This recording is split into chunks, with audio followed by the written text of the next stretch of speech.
Hello दोस्तों, 26 का political science classes में आप सभी का स्वागत है। दोस्तों आज हम एक नए टॉपिक का अध्ययन करेंगे और उस नए टॉपिक का नाम है पंचायती राज व्यवस्था।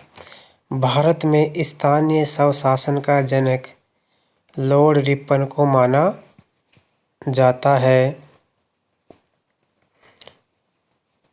स्वतंत्रता के पश्चात 1952 में सामुदायिक विकास कार्यक्रम तथा 1953 में राष्ट्रीय प्रसार कार्यक्रम चलाए गए।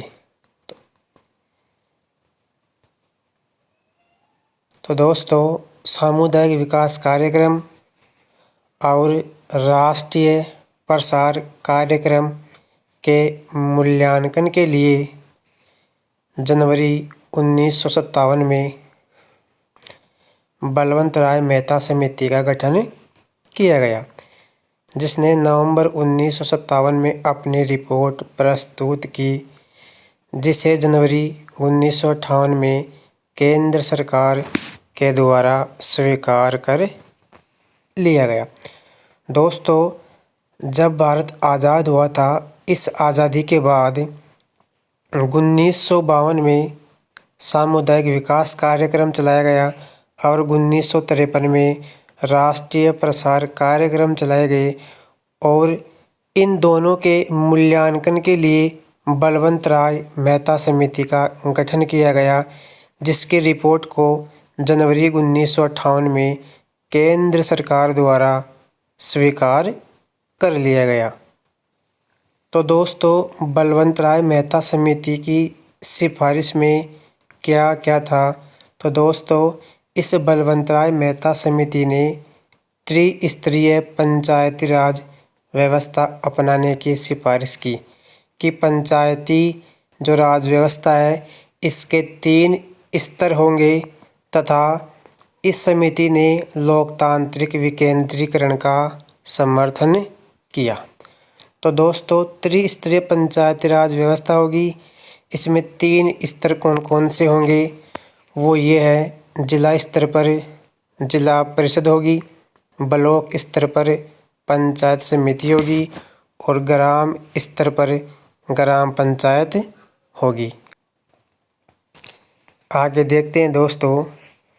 2 अक्टूबर 1957 को राजस्थान के नागौर जिले के भक्तरी गांव में पंचायती राज की शुरुआत हुई। उस समय राजस्थान के सीएम मोहनलाल सुखाड़िया थे। दोस्तों, भारत में सर्वप्रथम पंचायती राज व्यवस्था की शुरुआत राजस्थान में हुई। कब हुई थी?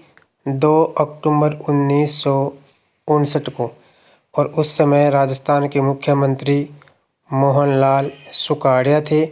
इसके बाद दोस्तों 11 अक्टूबर 1959 को आंध्र प्रदेश दूसरा राज्य बना, जिसने राजस्थान के बाद पंचायती राज व्यवस्था शुरू की। दोस्तों, मैं आपको बता दूं, पंचायती राज संबंधी अनेक समितियों का गठन किया गया था। उसमें पहली समिति है सादिक अली समिति, जो 1964 में आई थी। इसके बाद 1973 में गिरधारी लाल व्यास समिति का गठन किया गया था। दोस्तों, आपको समिति का नाम याद रखना है और उसकी सन याद रखनी है कि किस समिति का गठन कब किया गया था। दोस्तों, इसके बाद हम देखते हैं बलवंत राय 1977 में अशोक मेहता समिति का गठन किया गया, जिसने अपनी रिपोर्ट या जिसने अपनी सिफारिश 1978 में दी थी और इस अशोक मेहता समिति ने द्विस्तरीय पंचायती राज व्यवस्था को अपनाने की सिफारिश की। दोस्तों, हमने अभी पढ़ा कि बलवंत राय मेहता समिति ने त्रिस्तरीय पंचायती राज व्यवस्था अपनाने की बात कही थी, जबकि इस अशोक मेहता समिति ने द्विस्तरीय पंचायती राज व्यवस्था अपनाने की बात कही तथा पंचायतों को कर लगाने की शक्ति दी। दोस्तों, अशोक मेहता समिति ने कहा कि पंचायतों को कर लगाने की शक्ति भी दी जानी चाहिए एवं पंचायतों के चुनाव में राजनीतिक दलों की भागीदारी सुनिश्चित की। और अशोक मेहता समिति ने ये भी कहा कि पंचायतों के चुनाव में राजनीतिक दलों का भी भाग लेना आवश्यक है। तो दोस्तों, अशोक मेहता समिति ने पंचायती राज व्यवस्था के 2 स्तर बताए। वो 2 स्तर कौन कौन से हैं? जिला स्तर पर जिला पंचायत और ब्लॉक स्तर पर मंडलीय क्षेत्रीय पंचायत। इसके बाद दोस्तों 1979 में हनुमंतराव समिति आई। 1985 में GVK राव समिति का गठन किया गया और 1986 में LM सिंघवी समिति की सिफारिश आई। तो दोस्तों, जो LM सिंघवी समिति थी, इसने क्या किया? अपनी सिफारिश में पंचायती राज संस्थाओं को संवैधानिक दर्जा देने की बात कही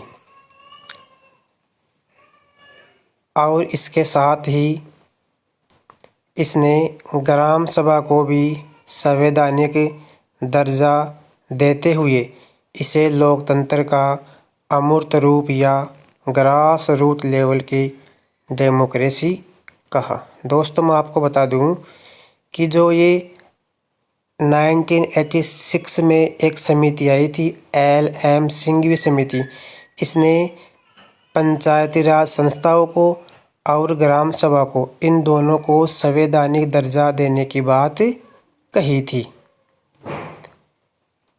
इसके बाद दोस्तों 1988 में थुंगन समिति आई और गौड़गिल समिति आई। आगे देखते हैं दोस्तों, इन पंचायती राज संस्थाओं को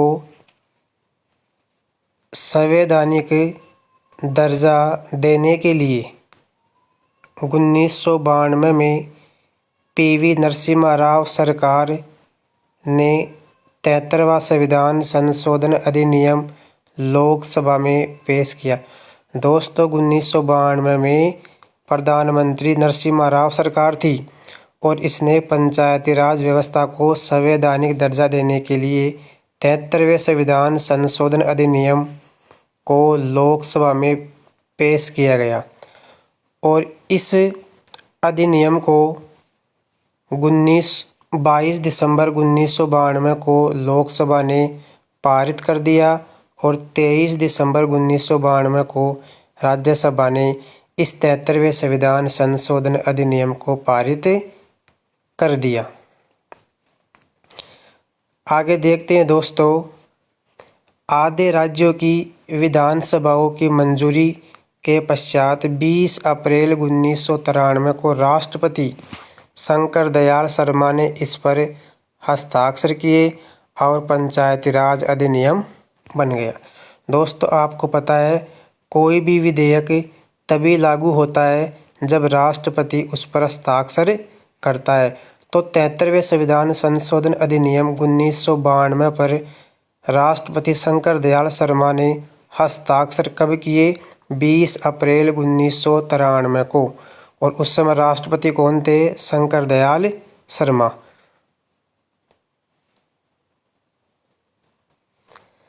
तो दोस्तों 24 अप्रैल 1993 को पूरे देश में इसे लागू कर दिया गया। किसको? 73वें संविधान संशोधन अधिनियम 1992 को। और प्रतिवर्ष 24 अप्रैल को पंचायती दिवस के रूप में मनाया जाता है।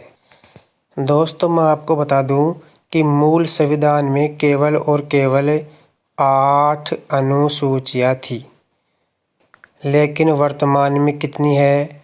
12। तो दोस्तों 9वीं अनुसूची 1951 में जोड़ी गई थी और 10वीं अनुसूची 1985 में जोड़ी गई थी।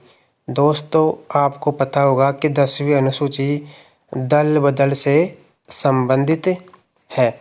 अब देखते हैं 11वीं अनुसूची के बारे में कि ये कब जोड़ी गई थी। तो दोस्तों, 73वें संविधान संशोधन अधिनियम 1992 के तहत संविधान में भाग 9 अनुच्छेद 243 से 243 ओ और 11वीं अनुसूची जोड़ी गई। दोस्तों, 11वीं अनुसूची में कुल 29 विषय है। दोस्तों, मैं आपको बता दूं, 73वें संविधान संशोधन अधिनियम 1992 लागू हो जाने के बाद भारतीय संविधान में भाग 9 जोड़ा गया और भाग 9 में अनुच्छेद 243 से 243 ओ तक पंचायती राज व्यवस्था का उल्लेख किया गया है और इस संविधान संशोधन के तहत ही 11वीं अनुसूची जोड़ी गई, जिसमें कुल मिला के 29 विषय सम्मिलित है। तो दोस्तों, मैंने अभी आपको बताया कि पंचायती राज व्यवस्था का उल्लेख अनुच्छेद 243 से 243 ओ तक है। तो दोस्तों, हम बात करेंगे अनुच्छेद 243। इसमें दोस्तों कुछ परिभाषाएं दी गई है। किसमें? अनुच्छेद 243 में। इसके बाद हम बात करेंगे अनुच्छेद 243 ए। दोस्तों, इसमें ग्राम सभा का गठन ये प्रावधान किया गया है। इसके बाद दोस्तों 243 बी। दोस्तों, इसमें ग्राम पंचायत का गठन कैसे किया जाएगा, ये सभी प्रावधान इसमें किए गए हैं। इसके बाद दोस्तों 243 सी। इसमें पंचायतों की संरचना का उल्लेख किया गया है कि पंचायतों की संरचना द्विस्तरीय होगी या त्रिस्तरीय होगी। इसके बाद 243 डी में आरक्षण के बारे में बताया गया है। जो आपको पता है कि राजस्थान में पंचायती राज संस्थाओं में महिलाओं को 50% आरक्षण दिया गया है और वर्तमान में 20 राज्य ऐसे हैं जहां महिलाओं को पंचायती राज व्यवस्था में 50% आरक्षण दिया गया है। दोस्तों, ये आरक्षण अरुणाचल प्रदेश पर लागू नहीं होता क्योंकि वहाँ पर कुछ विशेष प्रावधान किए गए हैं। इसके बाद 243 ई में अवधि है। अवधि का मतलब है कार्यकाल। जैसे ग्राम पंचायत का कार्यकाल 5 वर्ष का होगा। ये व्यवस्था अनुच्छेद 243 ई में की गई है। इसके बाद है अनुच्छेद 243 एफ। एफ में क्या है? योग्यताएं कि वह 18 वर्ष का होना चाहिए। इसके बाद है 243 जी। 243 जी में क्या है दोस्तों? ग्राम पंचायत के कार्य एवं शक्तियों का उल्लेख किया गया है। इसके बाद दोस्तों अनुच्छेद 243 एच में क्या है? पंचायतों को कर लगाने की शक्ति दी गई है अनुच्छेद 243 एच में। इसके बाद अनुच्छेद 243 आई में क्या है? वित्त आयोग का गठन कि प्रत्येक 5 वर्ष के बाद एक वित्त आयोग का गठन किया जाएगा। इसके बाद दोस्तों अनुच्छेद 243 जे में क्या है? पंचायतों के लेखा का अंकेक्षण और इन लेखाओं का अंकेक्षण राज्य विधानमंडल के द्वारा किया जाता है। इसके बाद दोस्तों अनुच्छेद 243 के इसमें है राज्य निर्वाचन आयोग व पंचायतों के चुनाव कि पंचायतों के चुनाव कैसे किए जाएंगे और पंचायतों के चुनाव राज्य निर्वाचन आयोग के द्वारा किए जाएंगे। अनुच्छेद 243 एल में क्या है? संघीय क्षेत्रों पर लागू होना, अर्थात कुछ पंचायती राज व्यवस्था के ऐसे प्रावधान हैं जो संघीय क्षेत्रों पर भी लागू होते हैं। इसके बाद दोस्तों अगला अनुच्छेद है 243 एम इसमें है इस भाग का कुछ क्षेत्रों में लागू न होना। दोस्तों 243 एम में ये प्रावधान है कि जो पंचायती राज व्यवस्था के प्रावधान है ये कुछ क्षेत्रों पर लागू नहीं होंगे। जैसे दार्जिलिंग वाले क्षेत्र में ये लागू नहीं होते। इसके बाद 243 एन में क्या है? 243 एन में है पहले से विद्यमान कानूनों एवं पंचायतों का जारी रहना। इसका मतलब ये हुआ कि जब पंचायती राज व्यवस्था लागू हुई थी इससे पहले के कानून और पंचायतें जारी रहेंगी, परंतु उन्हें 1 वर्ष के अंदर वे सभी शर्तें दर्ज करानी होगी जो इस नई व्यवस्था में तय की गई है। इसके बाद दोस्तों अगला अनुच्छेद है अनुच्छेद 243 ओ। इसमें क्या है? चुनावी मामलों में न्यायालयों के हस्तक्षेप पर रोक। इसका मतलब यह हुआ कि पंचायतों के चुनाव में न्यायालय हस्तक्षेप नहीं कर सकती। इसके बाद दोस्तों हम देखते हैं ग्राम सभा क्या है। तो दोस्तों मैं आपको बता दूं, यह गांव स्तर पर गठित पंचायत क्षेत्र में निर्वाचक सूची में पंजीकृत व्यक्ति होते हैं। इसका मतलब यह हुआ कि वह व्यक्ति जो 18 वर्ष की आयु पूरी कर चुका है और जिसका नाम निर्वाचन सूची में शामिल है वह व्यक्ति ग्राम सभा का सदस्य होगा। दोस्तों मैंने आपको बताया कि वर्तमान में 20 राज्य ऐसे हैं जहां पर पंचायती राज व्यवस्था में महिलाओं को 50% आरक्षण दिया गया है। उसमें राजस्थान भी एक है। दोस्तों पंचायती राज व्यवस्था में SC/ST के लिए सीटों का बंटवारा जनसंख्या के अनुपात में दिया गया है। दोस्तों आगे हम बात करते हैं राज्य वित्त आयोग। मैंने अभी आपको बताया कि अनुच्छेद 243 क में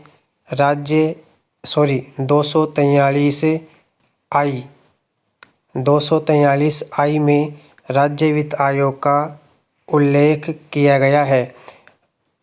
राज्य का राज्यपाल प्रत्येक 5 वर्ष के पश्चात पंचायतों की वित्तीय स्थिति की समीक्षा के लिए वित्त आयोग का गठन करेगा।